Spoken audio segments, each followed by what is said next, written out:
Deport ਹੋ ਕੇ ਆ ਰਹੇ ਭਾਰਤੀਆਂ ਤੇ ਮਹਾਕੁੰਭ ਦੇ ਇੰਤਜ਼ਾਮਾਂ ਨੂੰ ਲੈ ਕੇ ਆਲੋਕ ਸ਼ਰਮਾ ਤੇ ਪ੍ਰਗਟ ਸਿੰਘ ਦੇ ਵੱਲੋਂ ਕੇਂਦਰ ਸਰਕਾਰ ਤੇ ਨਿਸ਼ਾਨੇਬਾਜ਼ੀ ਕੀਤੀ ਗਈ ਹੈ।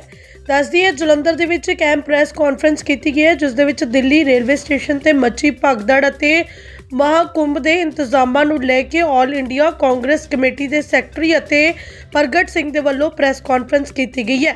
ਇਸ ਦੌਰਾਨ ਉਹਨਾਂ ਨੇ ਨਵੀਂ ਦਿੱਲੀ ਦੇ ਵਿੱਚ ਮੱਛੀ ਭਗਦੜ ਨੂੰ ਦੁਖਦ ਘਟਨਾ ਦੱਸਿਆ। ਉਹਨਾਂ ਕਿਹਾ ਕਿ ਕੇਂਦਰ ਸਰਕਾਰ ਇਸ ਦੀ ਜ਼ਿੰਮੇਵਾਰ ਹੈ। ਉਹਨਾਂ ਕਿਹਾ ਕਿ ਮੋਦੀ ਸਰਕਾਰ ਨੂੰ ਰੇਲਵੇ ਮੰਤਰੀ ਤੋਂ ਤੁਰੰਤ ਪ੍ਰਭਾਵ ਤੋਂ ਅਸਤੀਫਾ ਮੰਗਣਾ ਚਾਹੀਦਾ ਹੈ। ਉਹਨਾਂ ਕਿਹਾ ਕਿ ਰੇਲ ਮੰਤਰੀ ਦੇ ਵੱਲੋਂ ਮਹਾਕੁੰਭ ਨੂੰ ਲੈ ਕੇ ਕੁਝ ਵੀ ਇੰਤਜ਼ਾਮਾਤ ਨਹੀਂ ਕੀਤੇ ਗਏ। ਇਸ ਦੌਰਾਨ ਬੇਇੰਤਜ਼ਾਮਾਂ ਦੇ ਚਲਦਿਆਂ ਕਈ ਲੋਕ ਆਪਣੀ ਜਾਨ ਗਵਾ ਚੁੱਕੇ ਨੇ।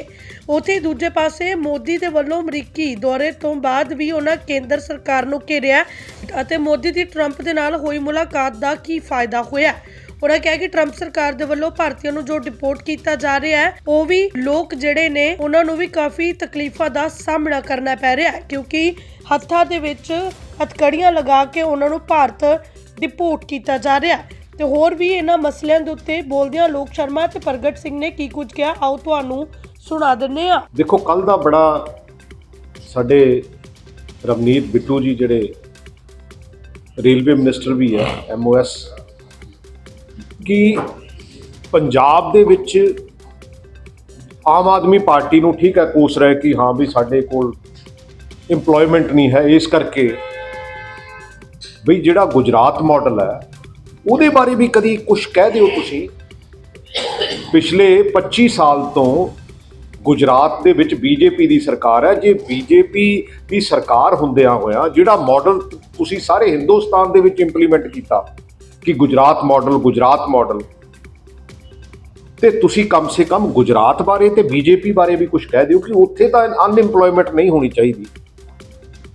ਲੇਕਿਨ ਅਨਫੋਰਚੂਨੇਟਲੀ ਕਿਉਂਕਿ BJP ਦਾ ਪ੍ਰੋਪੋਗੰਡਾ ਕਿ ਪੰਜਾਬ ਨੂੰ ਇੱਕ ਨੈਗੇਟਿਵ ਪਬਲਿਸਿਟੀ ਦੇਣਾ, ਔਰ ਆਮ ਆਦਮੀ ਪਾਰਟੀ ਮੇਰਾ ਖਿਆਲ ਹੈ ਕੱਲ ਭਗਵੰਤ ਮਾਨ ਜੀ ਨੇ ਆਪਣਾ ਮਾੜਾ ਜਿਹਾ ਮੂੰਹ ਖੋਲਿਆ, ਉਹ ਵੀ ਅਸੀਂ ਇਹਨਾਂ ਤੇ ਬਹੁਤਾ ਅਟੈਕ ਕੀਤਾ ਤੇ ਤਾਂ ਕਿਤੇ ਜਾ ਕੇ, ਕਿਉਂਕਿ ਇਹਨਾਂ ਦਾ ਇੱਕ ਮੰਤਰੀ ਆ ਕੁਲਦੀਪ ਸਿੰਘ ਧਾਲੀਵਾਲ, ਤੇ ਇਹ ਕੱਲ ਉੱਥੇ ਜਿਹੜੇ ਗਏ ਆ। ਅਦਰਵਾਈਜ਼ ਇਹਨਾਂ ਨੇ ਬਿਲਕੁਲ, ਕਿਉਂਕਿ ਏਜੰਡਾ ਹੀ RSS ਦਾ ਔਰ ਏਜੰਡਾ ਹੀ BJP ਦਾ ਆਮ ਆਦਮੀ ਪਾਰਟੀ ਜਿਹੜੀ ਉਹ ਇੰਪਲੀਮੈਂਟ ਕਰ ਰਹੀ ਹੈ। ਔਰ ਮੇਰਾ ਰਵਨੀਤ ਬਿੱਟੂ ਨੂੰ ਹੈ ਕਿ ਤੁਸੀਂ ਪੰਜਾਬ ਦੀ ਗੱਲ ਤਾਂ ਜ਼ਰੂਰ ਕਰਦੇ ਹੋ, ਲੇਕਿਨ ਕਦੀ ਗੁਜਰਾਤ ਦੀ ਗੱਲ ਕਰਨ ਦੀ ਜ਼ਰੂਰਤ ਵੀ ਕਰਿਆ ਕਰੋ ना।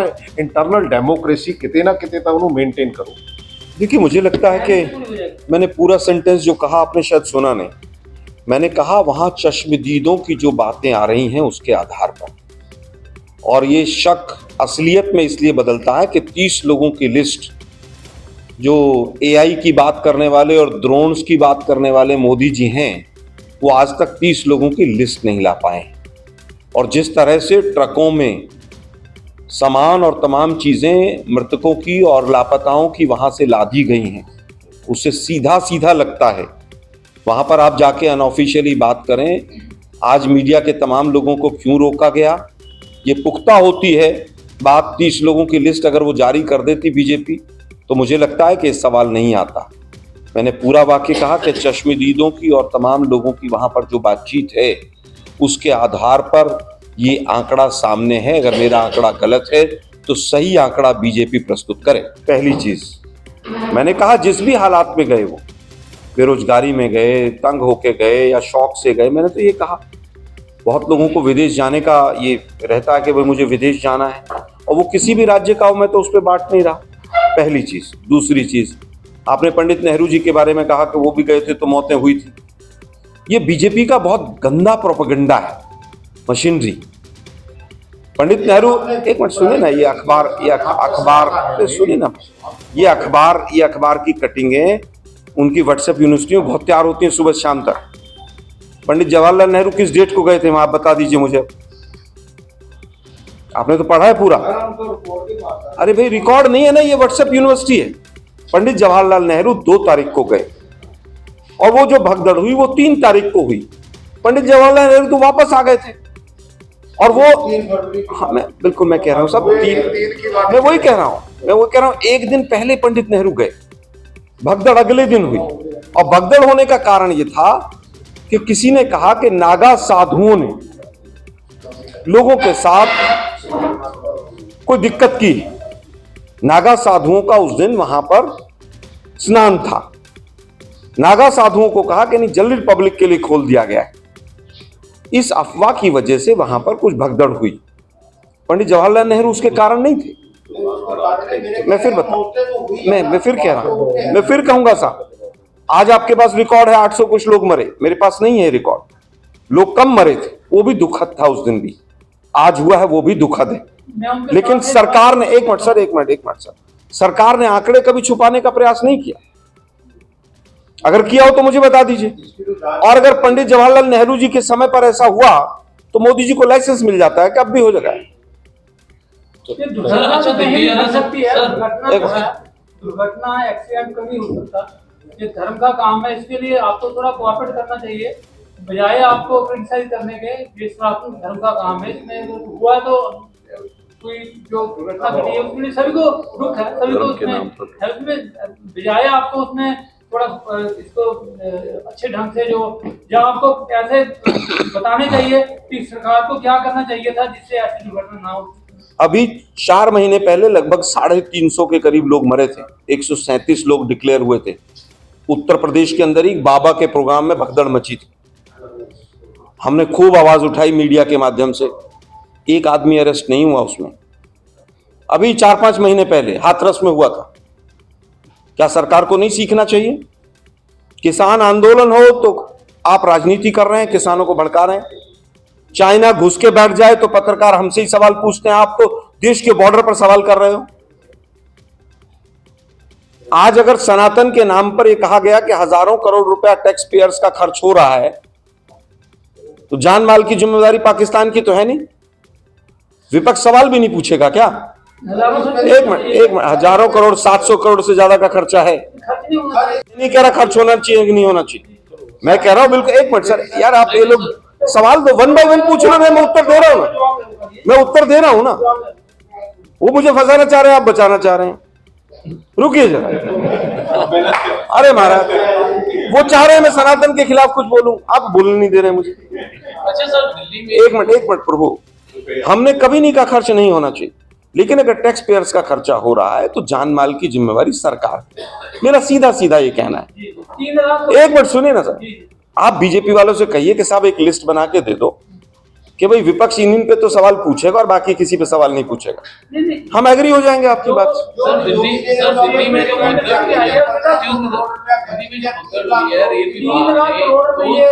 जो वहाँ पे जो कुंभ का जो हुआ, जो बिजनेस हुआ वहाँ पे, स्थानीय लोगों को रोजगार मिला है, उसके जो है जो उनकी आय में वृद्धि हुई है।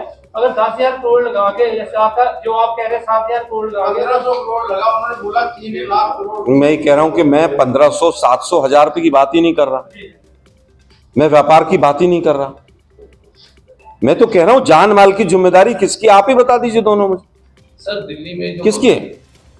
वो तो जो बस इतना ही मैंने कहा, मैंने इतना ही कहा। आप सरकार कहिए ना, ऑर्गेनाइजर को पाकिस्तान से तो आए नहीं, सरकार कहने में क्यों डर रहे हैं आप? हाँ, आप कहिए सरकार की जिम्मेवारी। जी सर, दिल्ली स्टेशन पे जो भगदड़ हुई है, काफी लोग मरे हैं, उसके लिए रेल विभाग ने 2 सदस्यीय कमेटी का गठन किया है। सीसीटीवी सुरक्षित रखने को भी कहा गया। लग रहा है इस निष्पक्ष जांच हो पाएगी, एक्शन लिया जाएगा। अभी 3 दिन पहले पुलवामा घटना की बरसी थी। दोनों पत्रकार महोदय मेरे से सवाल पूछ रहे हैं कि साहब वो तो ऐसा है। मैं इन दोनों से सवाल पूछ लेता हूं, पुलवामा में आरडीएक्स कहां से आया था, आप दोनों मुझे बता दीजिए। एक मिनट साहब, एक मिनट, उसमें तो एनआईए जांच कर रही थी, यहां तो 2 सदस्य हैं। मैं दोनों को कोरिलेट कर रहा हूं। ये सरकार केवल जांच के नाम पर लीपापोती करती है। कई दर्जन एसआईटी बन चुकी है उत्तर प्रदेश में, एक एसआईटी का रिजल्ट नहीं पता हमें। अगर आप लोगों को पता हो तो मुझे बता दीजिए। दिल्ली वाले मैटर में भी मेरे साथी कुछ नहीं होगा। मैंने 2 एग्जाम्पल लिए आपको, कानपुर का एग्जाम्पल लिया 2016 का, एनआईए जांच कर रही थी, 1 साल में कोई दोषी नहीं मिला। बालासोर में 300 से ज्यादा मौतें हुई, वहां भी खूब जांचें हुई। प्रधानमंत्री मोदी गए वहां पर, मोदी मोदी के नारे भी लगे, रेल मंत्री ने उस पे बाइक पे बैठ के भी रील बनवाई अपनी, जांच तो वहां भी हुई होगी। मैंने पूरा हवाला दिया कि 2 लोग, कोई क्लर्क टाइप लोग, लोअर अधिकारी जो थे उनको अरेस्ट किया, और जहां तक मेरी जिम्मेवारी है वो भी दोनों छूट गए। 300 लोग मरते हैं, कोई जिम्मेवार नहीं। 300 लोग भगदड़ में बसते हैं यूपी में, कोई जिम्मेदार नहीं। सवाल मत पूछो इनसे। Thank you. बहुत बहुत धन्यवाद। Thank you. Report on point.